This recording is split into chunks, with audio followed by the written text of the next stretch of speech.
आणि या संपूर्ण प्रकरणामध्ये जोरदार आरोप प्रत्यारोप देखील होत आहेत। पाहूया त्या संदर्भातल्या टॉप 9 बातम्या। परळी आणि बीडमधील तणाव कमी करण्यासाठी गृहमंत्री देवेंद्र फडणवीसांसोबत चर्चा करणार, मंत्री पंकजा मुंडेंची प्रतिक्रिया।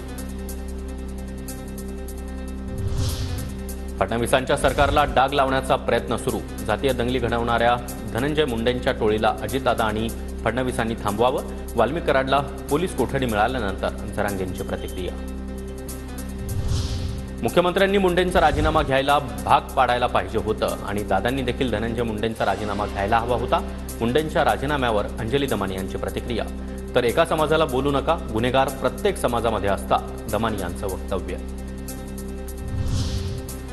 वाल्मिक कराडचे आणि माझे चांगले संबंध होते, वाल्मिक कराडसोबत असलेल्या संबंधांवर सुरेश धस यांची प्रतिक्रिया।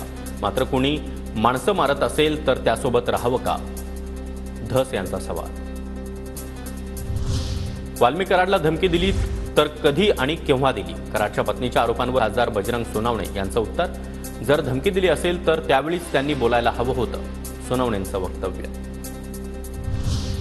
विष्णू चाटेच्या मोबाईलचा अजून शोध कसा लागत नाही, वाल्मिक कराडच्या व्हॉइस सॅम्पलचं काय झालं, बीड हत्या प्रकरणातील आणखी एक फरार आरोपी सापडत का नाही, खासदार सुप्रिया सुळे यांचा सवाल।